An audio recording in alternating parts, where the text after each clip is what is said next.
pleasure for me to introduce my colleague, Dr. Geeraerts, who is the Dean of the College of Arts and Sciences here at Gallaudet University. Thank you. Thank you, and hello everyone. Good morning. Welcome. I am delighted to see so many people in attendance here coming from all over the place. This is an opportunity for come together to really engage in the learning in this international conference. I want to applaud everyone for the work that they've done to make this event happen.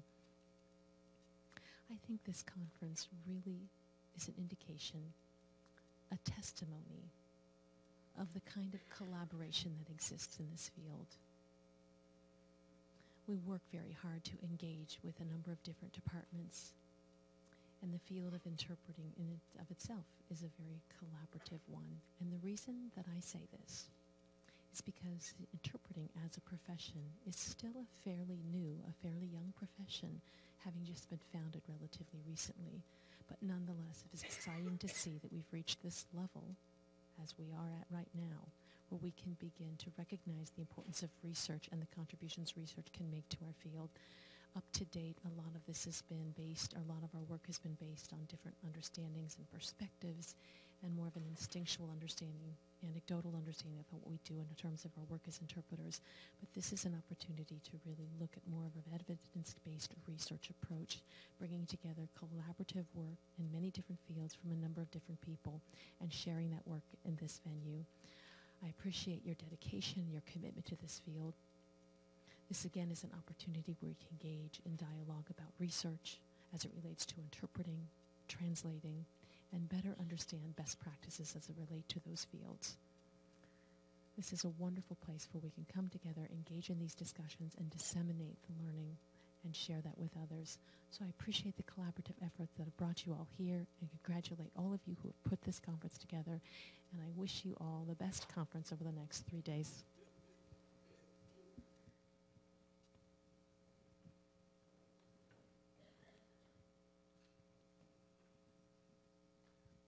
Good morning. As most of you involved in research know, you understand the need for evaluation. And as part of our grant, which has largely funded this symposium through the Department of Education, the RSA, we are no different. We must evaluate. Now, if you are here to earn CEUs, you must fill out the evaluations.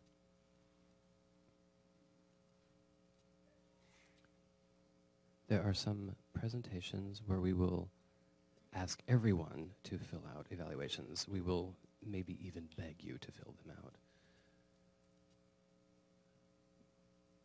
We need the information for our grant purposes, so we hope that you will understand that and our motivations behind encouraging you to do those. Some of our evaluations are online.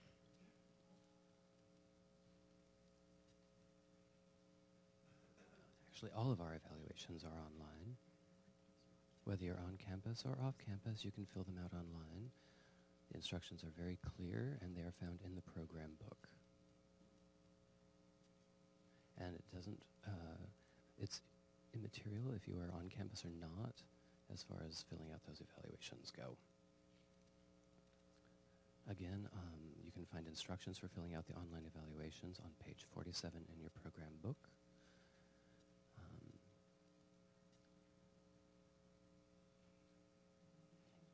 There will be times when we will ask for specific assessments, as I've mentioned.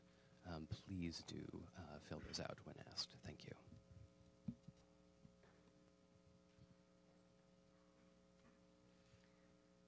Just a couple of quick announcements before we begin the keynote presentation. During the symposium, you'll be hearing from 3 keynote presentations, sharing their wisdom with us. And those keynotes will be happening today, tomorrow, and Sunday. A total of 42 presentations have been planned. Some of them will be happening simultaneously, but rest assured you can view all of these presentations online. They will remain available for 3 weeks. You'll be able to view all of the presentations, and that's one of the great benefits of this conference, is that we hope you take advantage of the extended learning, and information about that is in your program book. I did want to make mention, Dr. Hurwitz said that he actually went the wrong venue for today's presentation. Actually, that will be the location of tomorrow's keynote presentation. It's the opposite side of the room we're in right now. So give you a little bit of a heads up too. I did want to let you know that we have a social media team who has been formed and will be conducting interviews with some of the participants during the conference. We hope to get information about your background and hear your comments. So be prepared. If you see someone approaching with one of those t-shirts, maybe you'll have a sense that that's what's going to be happening, and we'll be able to actually show the social media on Saturday evening. We will be hosting a reception in HMB, a building very close by to this one, this evening. This will be an opportunity of you to engage in some discussion, have some light refreshments, and then we'll also be conducting tours of our department. This will be happening between 5 and 7 p.m. this evening. Did want to make note of our symposium team. These are the folks that you can approach and ask questions of, as well as those individuals wearing the t-shirts we showed you. Then we're here and available to help you. I also wanted to thank our sponsors who have provided support for this symposium. You see them here on our slide.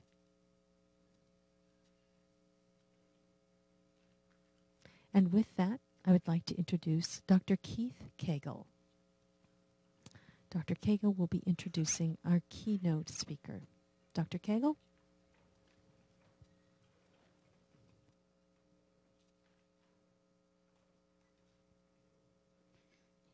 Hello, everyone. I am Dr. Keith Cagle.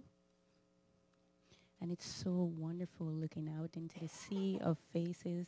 I see people from Asia, Australia, New Zealand, North America, South America, Europe, and the continent of Africa. Welcome all of you to America, and welcome to Washington, D.C. and to Gallaudet University. It is so fantastic to have this global exchange of research and information regarding the work of interpreting and translating. Our goal is to help improve interpreting standards on a global basis and create stronger standards and commonalities in the world. We have 3 keynote presenters for this conference. Each of these keynote speakers will be speaking for 45 minutes. After the keynote presentation, we'll have a respondent who will be guiding the discussion through question and answer. So we'd like to begin with our first keynote presenter. His name is Dr. Terry Janzen.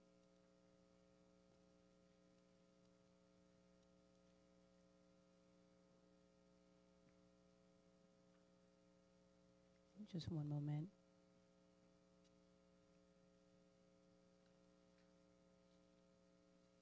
Dr. Terry Janzen is from Canada. He is from the province of Saskatchewan. He attended the University of New Mexico in order to earn his graduate degree in linguistics. And that university is located in Albuquerque. Because of his frequent visits to the university, I was also attending and visiting the University of New Mexico to earn my doctorate in linguistics, and this is back in the year of 1998. Excuse me, interpreter correction. Dr. Terry Janzen earned his degree in linguistics and then returned to Canada in 1998.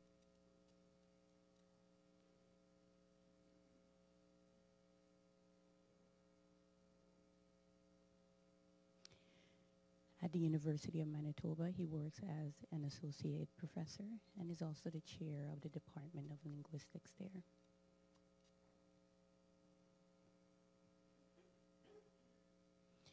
He enjoys his concentration in linguistics. He focuses on discourse, verb morphology and structure, grammaticalization, cognitive functional aspects of linguistics, and also their aspects and how they relate to the field of interpreting. And so that's where his focus is as far as his studies are and research are concerned. He has been heavily involved in the interpreting community. He's been interpreting for over 3 decades. He's also heavily involved with the interpreter organization in Canada, which is the Association of Visual Language Interpreters of Canada, better known as AVLIC. He also led the establishment of the AVLIC certification system in Canada. So we see that he is very active in developing standards in the interpreting community. This morning, he will be speaking to us about his topic, and I will allow him to come up and tell us about that. And welcome, Dr. Terry Janzen.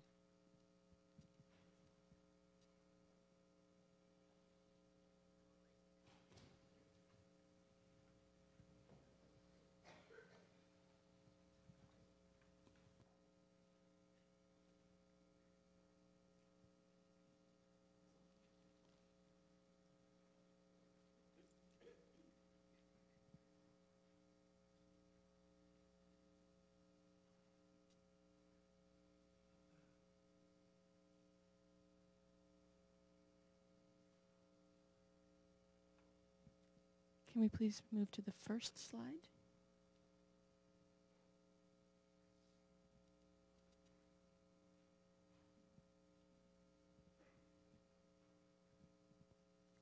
Thank you so much, Dr. Cagle, for that introduction. And first of all, congratulations to the wonderful team that has put together this symposium. Again, I will say thank you for this fantastic opportunity for us to get together researchers from around the world and work together on research related to interpreting and translation work. As was mentioned, we often see each other at conferences, at different events, but this is a special opportunity for us to focus on the research related to our field. And it is a wonderful opportunity, and I want to thank you so much for having me come here this morning and be with you, and I look forward to the next 3 days. My talk this morning is going to be about language and about cognitive linguistics and how that relates to how we think about interpreting and translation.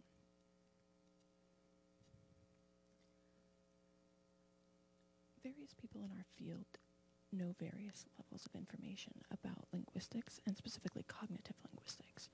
So I will do some background work to get us all onto the same page. At the same time, I also want to thank people that I worked with at the University of New Mexico for their ideas, especially Barbara Schaefer, who worked with me extensively on these ideas.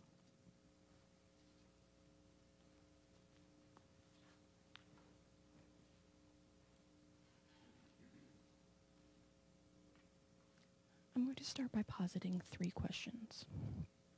The first is, do interpreting researchers need a theory of language? I think my answer is obvious. My answer is yes. You don't have to wait for that. At the same time, that leads into the second question, which is how do we get to semantics within a text? If we have a text that we're going to interpret, how do we understand the semantics of that text? This is something that we talk about a lot, but we need more research to really understand what's going on behind the text and what's going on within the cognitive processing of the interpreter to get to the semantics of that text. Then the third question is, how does pragmatics fit into that process? So I won't get into too much detail about pragmatics, but I do want to talk about how pragmatics relates to what we think of as language and how we understand language through pragmatics.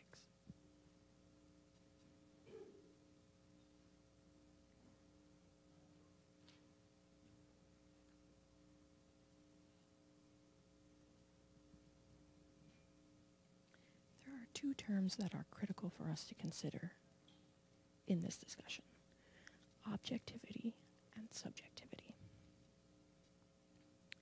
We're used to thinking about neutrality within the interpreting profession, and we couch that in terms of objectivity. And that is an important part of our work. It is an important part of our ethics to remain neutral and to have as little impact as possible on what's happening within the interaction itself. At the same time, we have to recognize that we are indeed human thinkers, human doers, and therefore we do have subjectivity, which plays into the situation. So objectivity and subjectivity are not dichotomous. They are on a range, and both of them are influencing every interaction we have, whether those are interpreted interactions or not. So we need to consider that as we address interpreting research as well.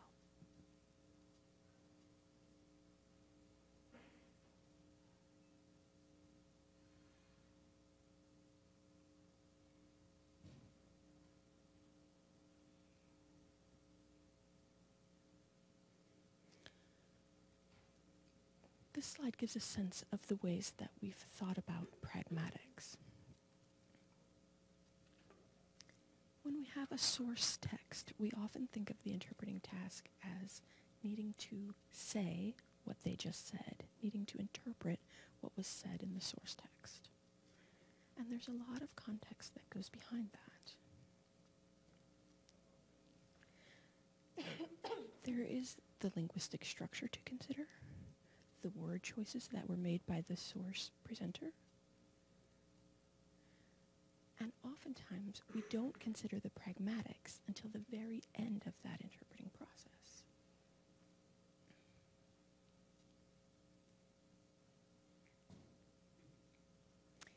So often, pragmatics is considered kind of the linguistic wastebasket, the leftovers. Everything else is called pragmatics. But I would argue that we need to put pragmatics more in the forefront.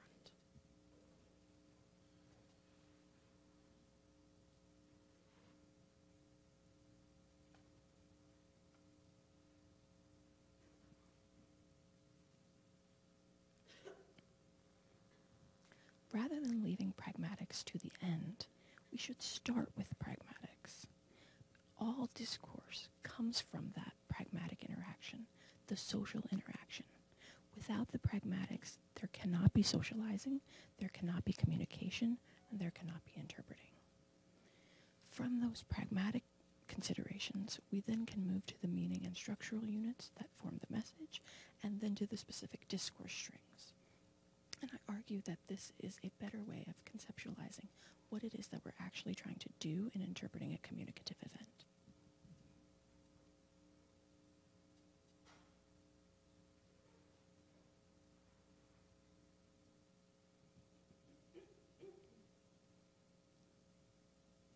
For cognitive linguistics specifically, the way that we think about semantics and pragmatics is that they overlap.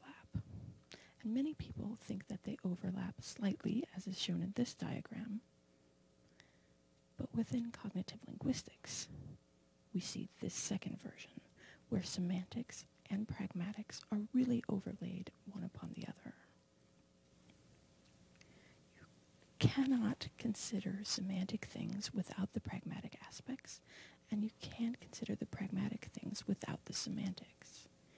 There may be a few things that are specifically one or the other, but on the whole, they are inseparable. And that's the cognitive linguistic perspective of semantics and pragmatics.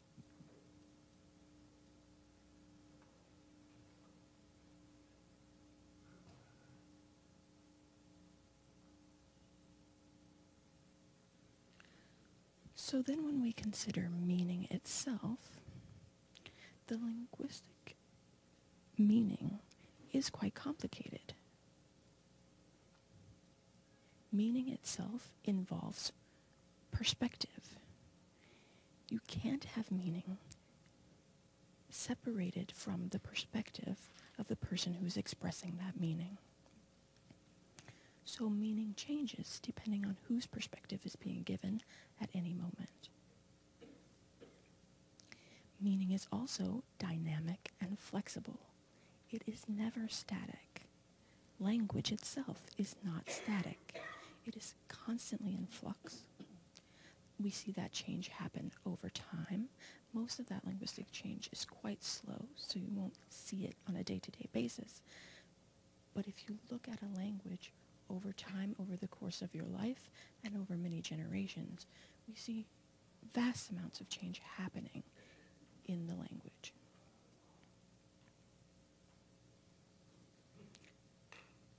think about what English was like 500 years ago, 1,000 years ago, it was potentially incomprehensible to those of us who are English speakers today. The same is true of sign languages. They change over time. So that impacts the structure and the form of the language as well as the meaning. And meaning is dynamic and in constant change.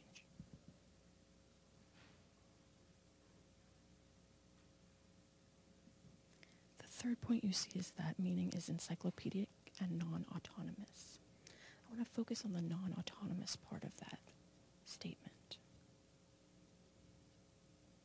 Often people think that language is distinct from other cognitive processes. But within the field of cognitive linguistics, we understand language to proceed in the same way as other cognitive processes. All of our human mechanisms, our mental mechanisms, are related, and they can't be separated. So the way we see things work in other domains is the same way they work in language processing. And finally, there you see the point that meaning is based on usage and experience. The way I understand the meaning of particular words, phrases, and discourse structures comes from my life experience. And everyone is situating their meaning from their own personal life experience.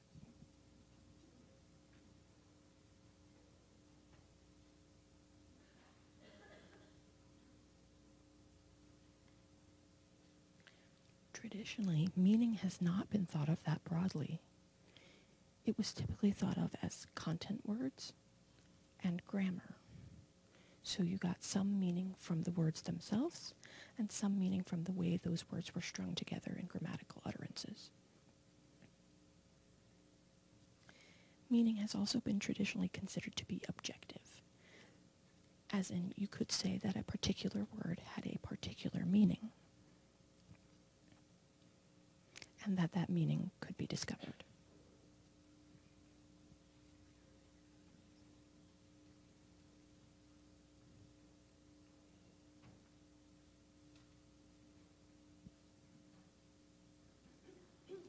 So that was the traditional view. But when we look at discourse, whether that be a presentation, a conversation, any kind of discourse, we see that discourse involves the participants as thinking human beings, interacting from their own personal experience. So there is a ton of subjective use of specific meanings. My meaning is my subjective meaning of that word, the way I think that word works, the way I understand that word's meaning based on my life experience. And my meaning may be different from the person that I'm interacting with. So rather than there being an objective meaning of the linguistic items somewhere separated from us, the users, the meaning really resides within us individually as subjective users of the language. And then through the discourse, the meaning itself is negotiated. And again, when I say discourse, it could be monologic discourse or conversational discourse. And in either way, the meaning of the linguistic items that are being used is constantly being negotiated between the interlocutors. So language is not some perfect abstract system that is separate from us. We often run into problems understanding each other, or we have to think about what is it that I really mean? How can I actually express what it is that I mean? So we know that language is not a perfect system. And because we have to work to negotiate that meaning, discourse is also an active process of multiple interlocutors negotiating and developing subjective meanings together.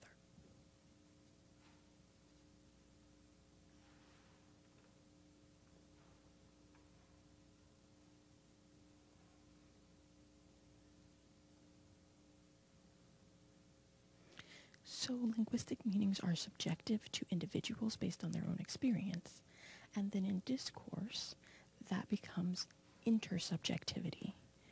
One person negotiating their own meaning and then trying to express that and negotiate with another person as to what those things mean. trying to get each other on the same page, trying to get each other to a similar understanding of that meaning. So any interaction is each of us trying to convince the others of our meaning, to express those meanings, and have the other person understand them the way we understand them. We're also negotiating which topics are relevant. And as a speaker, we often think our own topic is the most relevant, and we're trying to convince the interlocutor of that relevance. We also make assumptions about the knowledge and beliefs of the addressee. I have to think as a speaker about what you may know, what you may not know, making sure I'm using relevant information and providing the information that you need based on who you are and what you know. And all of those stances are viewpointed stances.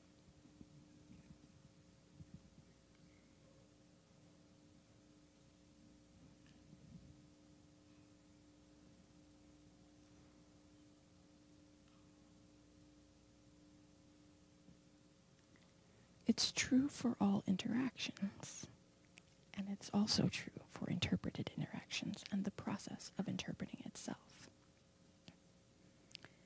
So we think that we're going to be neutral and objective in interpreting situations, but it's not possible.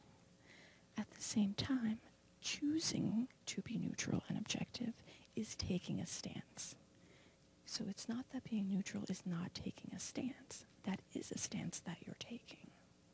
So for many years, we think of interpreting as trying to stay out of the way of the interaction, to let the interaction happen without our influence as interpreters. Now, we recognize that that kind of neutrality, number one, can't happen. And number two, choosing to back out and take a more objective stance is making a stance choice and does have ramifications. We need to consider those ramifications. It's not that objectiveness gets us out of taking a stance.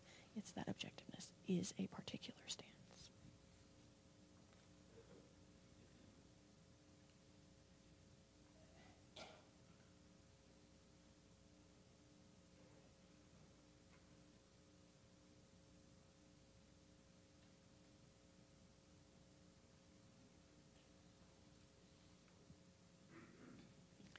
I want to focus on the last point that you see on the slide here, which is about semantics and pragmatics. And again, that the cognitive linguistic viewpoint is that those are overlapping and both gradient.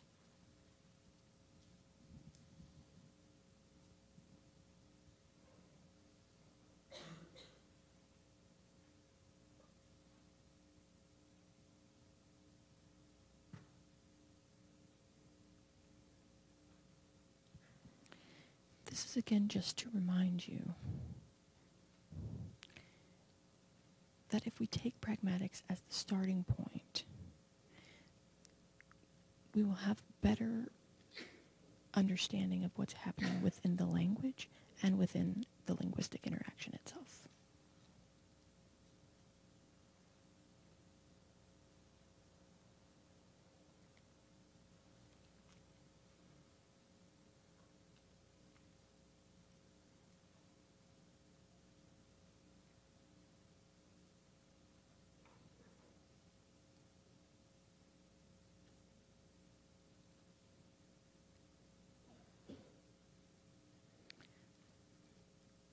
So I'm introducing the cognitive linguistic way of thinking about meaning, which is not that meaning is objective, but rather that it is embodied.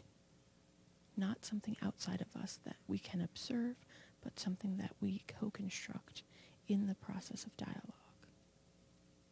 Thinking of it as something objective and outside of ourselves is not a realistic way to view meaning and language.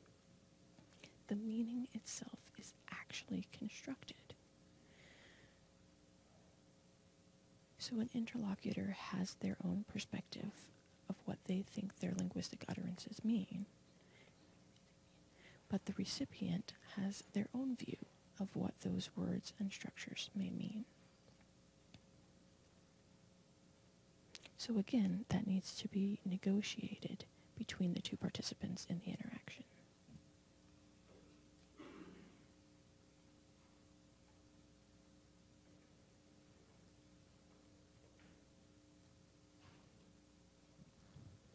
So I want to think about the sender, the person producing the message, as a meaning maker.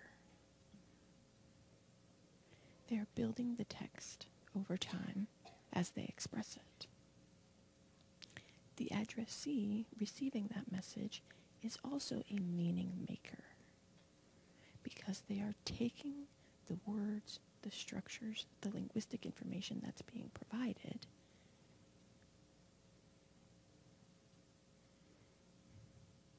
and finding the meanings in their own head, in their own subjective experience that makes sense out of that message.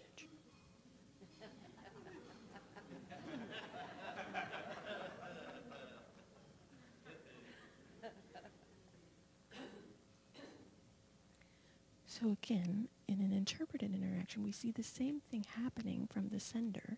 The sender is a meaning maker, and the interpreter is situated as an addressee as well, which means the interpreter is also responsible for taking in that linguistic information that's being produced and developing meaning, developing their own subjective meaning as part of that interaction.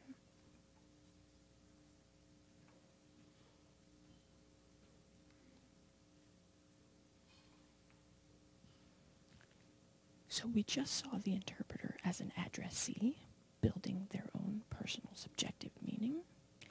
Now, the interpreter is responsible for producing a target text, which means the interpreter is now a source text producer on some level, right? The original source text producer is out of this part of the equation. The interpreter has to decide how to build that text. So the interpreter becomes a meaning maker for producing a message. And again, the addressee, who is depending on the interpreted message, is a meaning maker as well.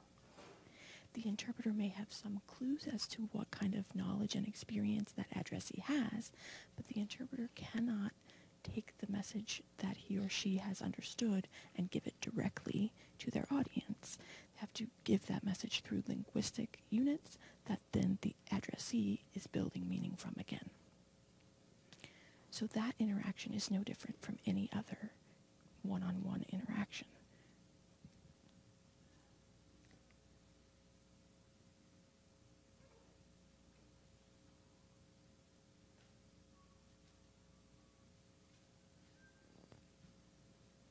I think we're pretty clear on the fact that interpreters cannot be completely neutral and objective. So I want to move beyond that, but I want to recognize that there are important implications of that. It doesn't just mean, oh, we can't be neutral, so we give up on it. We have to think about what it means that we can't be neutral and take that into our process as well.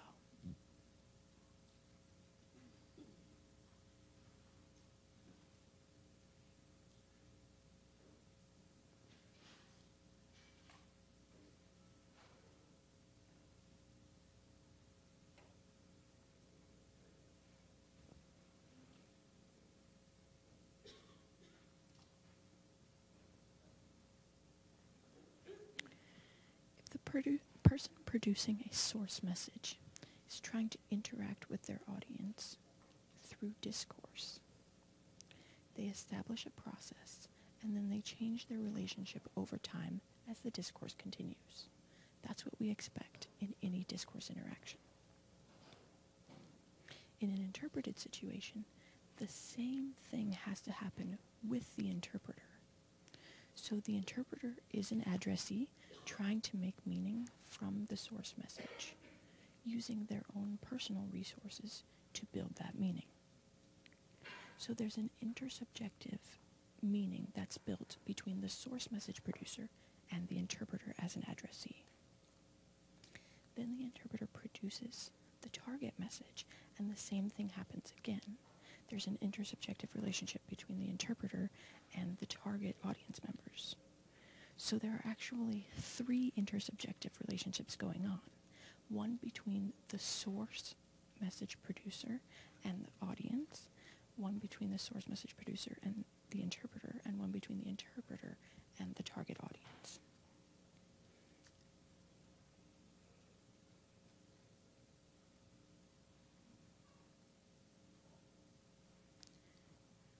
So some people would say that interpreters should come in and not change the situation. This understanding says that the moment interpreters enter the room, it changes the situation because their intersubjective experience is part of that triangulation.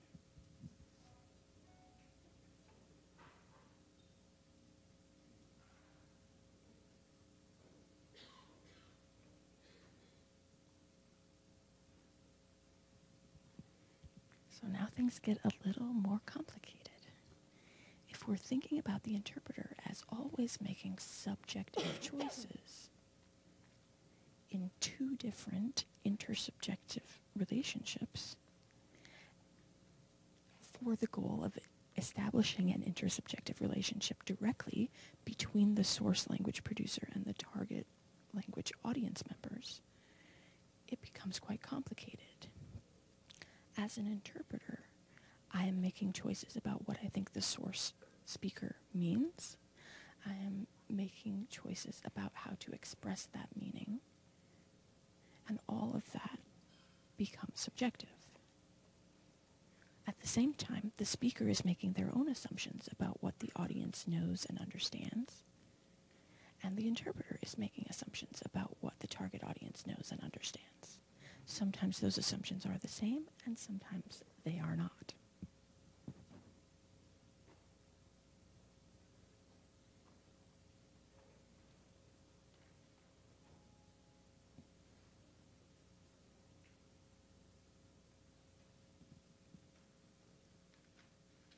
So there are many things to consider in how we get to a point of meaning. I'm just going to give a few examples as part of this talk today. One thing we need to think about is the resources.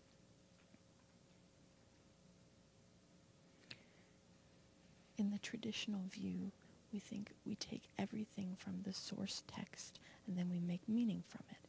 But it's actually more complicated than that because there are two stages and two levels of contextualization that need to occur.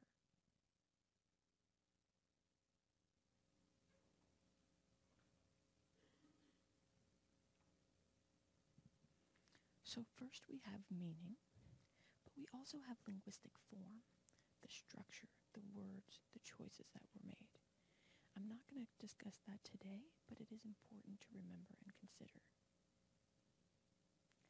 Often in interpreter training, we talk about removing the form, getting rid of the form, just focusing on the meaning. Once you understand the meaning, then removing the words and removing the form. But I would argue that the form is where the meaning resides, so you need to hold on to that form long enough to get enough of the meaning out before you get rid of the form. So that's another argument that I'm not going to go deeper into right now. What I want to focus on now is the interpreter's strategy. The interpreter is aiming to build a target text. We have the source text, but the target text is going to be different. First of all, we know it's a different language, and that's a critical difference. But also the interaction structure, the discourse structure is going to be different.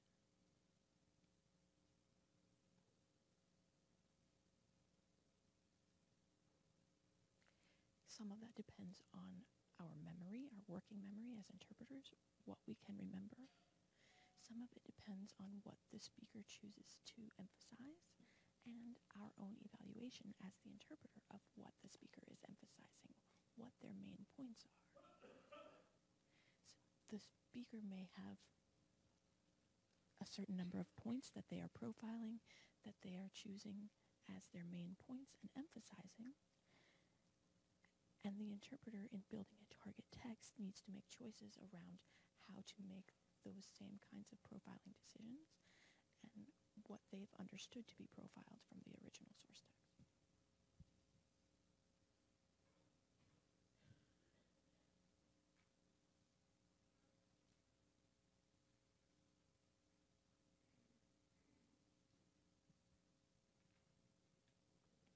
So the first stage in the contextualization is that the speaker needs to think about what the addressee needs to understand. The speaker may potentially add more background information, expand in certain areas to clarify.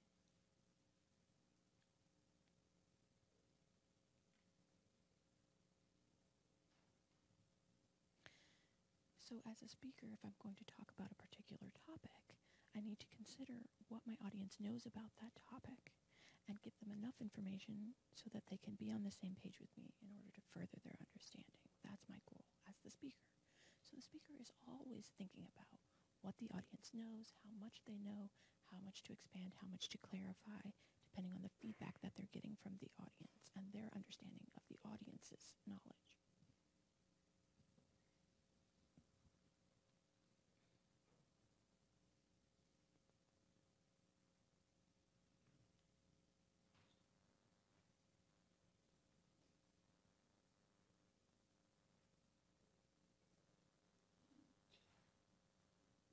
So again, the speaker is adjusting their message for the audience, whether it's an audience of many people or an audience of one. And the speaker is adjusting based on audience beliefs, but it may be that the interpreter's knowledge is not the same as those of the target recipients. So as the interpreter, I may have a different set of knowledge, a different set of beliefs, and I definitely have different experience than those of the audience members. Everyone's an individual. Of course we expect that people have different backgrounds, different experiences, and so everyone's perception is going to be slightly different.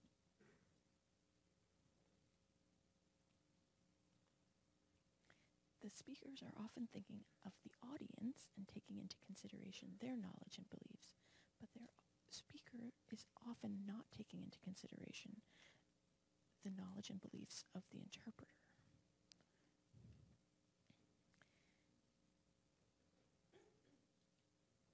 In my experience interpreting,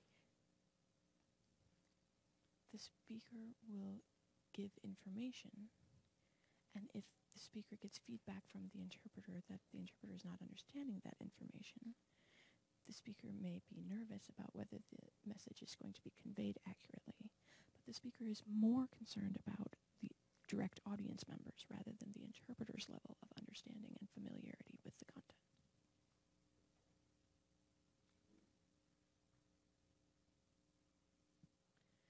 Now when we consider the next stage, where the interpreter themselves is the sender of a message,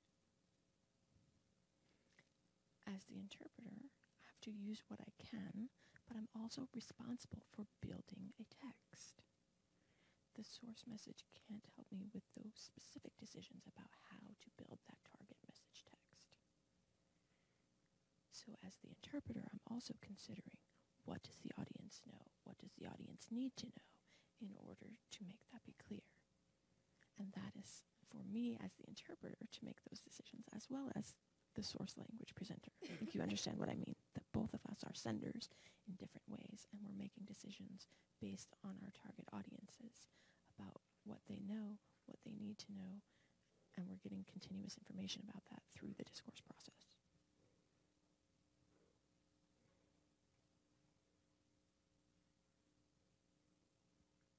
So now you see that these two stages of contextualization can happen quite differently. Our goal is to match the source message contextualization. If you think about an educational situation, for example, the teacher has specific goals, specific information that they want the students to be able to learn. And they have strategies and techniques and approaches that they use to help the students learn that. So perhaps as a teacher, and I know this from my own teaching, one of the strategies may be repetition. If there's a particular term that I want the students to know, I'm going to use that term over and over and over again in the classroom so that the students are building their comfort level with that term. And my goal is for the students then to be able to use the term themselves. As an interpreter, if I hear a teacher using that same word over and over and over again, and I think it's just repetition, I'm making a different choice. I have a different goal.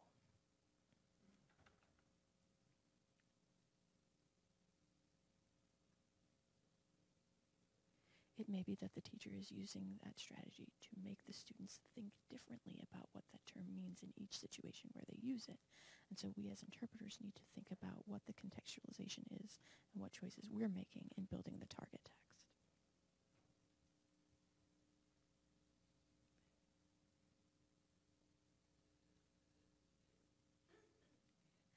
I'm going to start to go through these fairly quickly because time is running out. Just wanted to start with an example here, and pronouns in English and ASL are one example of where that usage can create different contextualizations.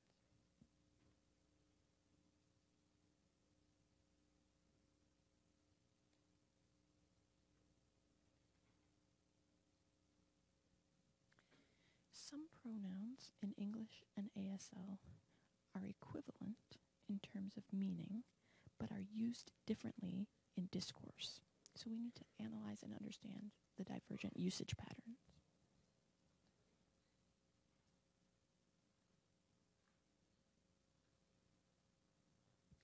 One good example of this is the use of pronouns in hypotheticals. In English, we tend to distance ourselves from a hypothetical. So we say, if someone were to do such and such, or if you were to do such and such, distancing ourselves from that statement as a hypothetical. And it seems in ASL that that's not the strategy, that signers will often point to themselves using the first-person pronoun to give a hypothetical situation. And that has an impact on our choices in interpreting and creating those target texts.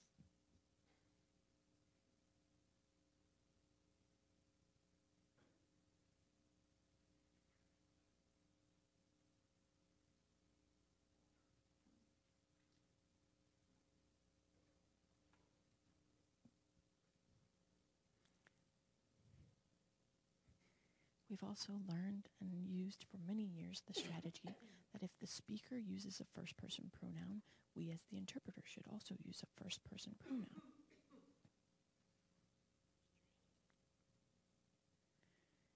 Angela Strati has done research on this, and she talks about the fact that in ASL discourse, uninterpreted ASL discourse,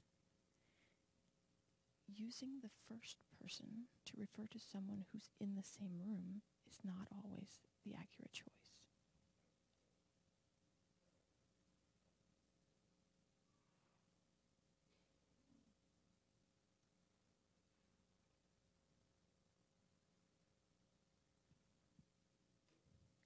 In ASL discourse, if someone is talking about a person who is not present in the room at the time of the discourse, we will often use constructed action and constructed dialogue to show those events. But they're telling you what another person did. If the person is there in the room, they're not going to construct the dialogue and point to themselves as if they were the person who's sitting right next to them in the same room. They're going to actually point to the person who's physically present in the room. So it's a different choice related to first-person pronouns and third-person pronouns.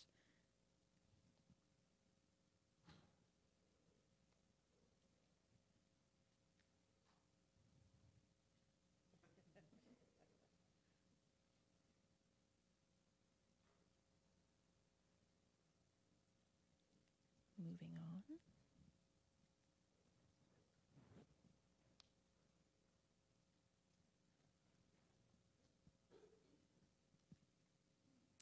I really like this analysis by Alexieva of interpreted situations themselves and understanding the characteristics of those situations and the impact that they have on subjectivity and objectivity.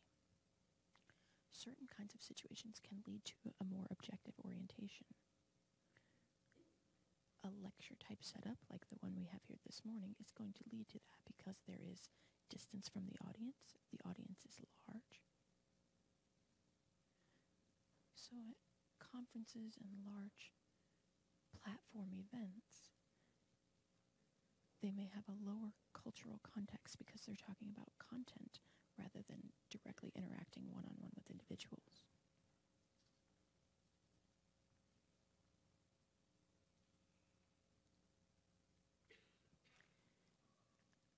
And then we look at other events that lead to a more subjective approach. Events where there's a close proximity to the audience, where it's a small group. It often becomes more interactive, and that applies to how we interpret it as well. So these characteristics of the situations themselves will also influence our subjectivity or objectivity in interpreting the situation.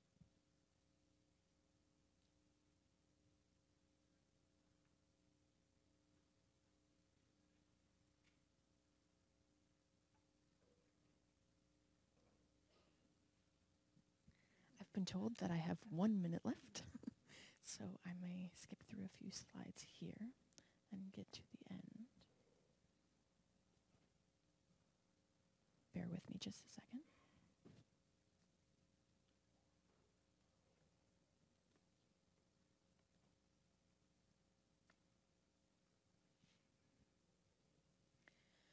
So what I've tried to show is that your view of what language is and what language does is going to have an impact on what you think interpreters are doing.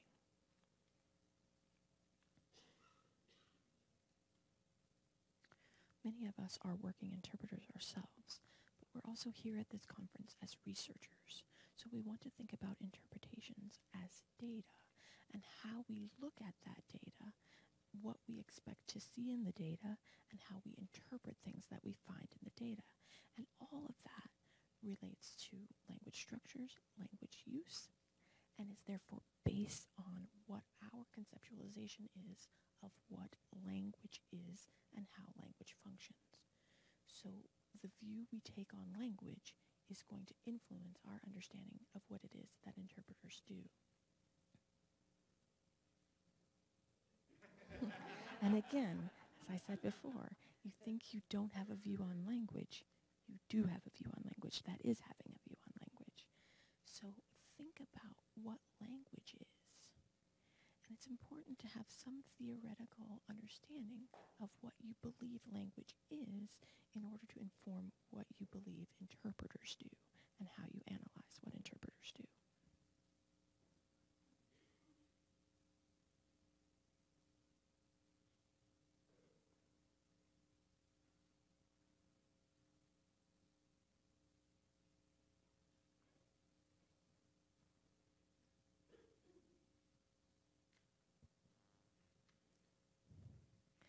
I think it's wonderful that the interpreting field has long had an emphasis on pragmatics, and it seems like the linguistic field is now catching up with that and focusing more and more on pragmatics.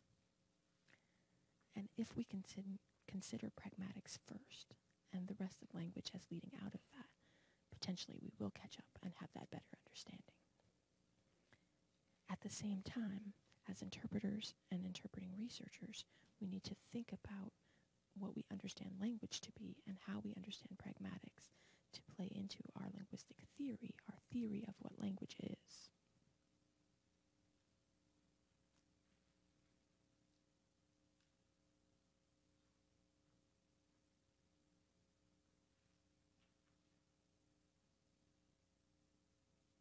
I'm going to move on to the next slide.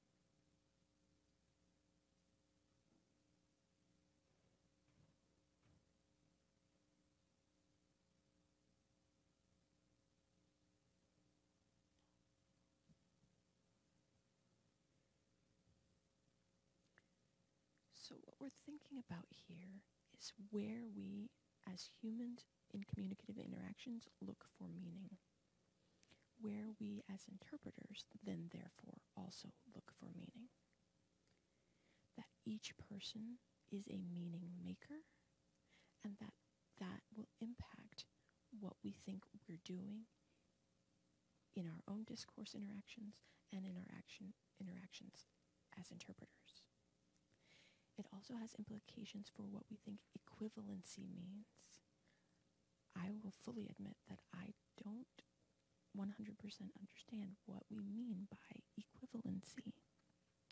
We have some idea of what we mean when we talk about equivalency, but we have to be careful about that within the field of interpreting and within interpreting research, we talk about a goal of equivalency, but what do we really, really mean when we say that? And then finally, when we think about pragmatics as the starting point,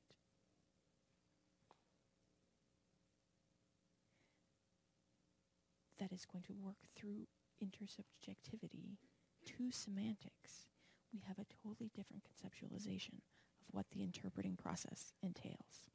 Thank you very much.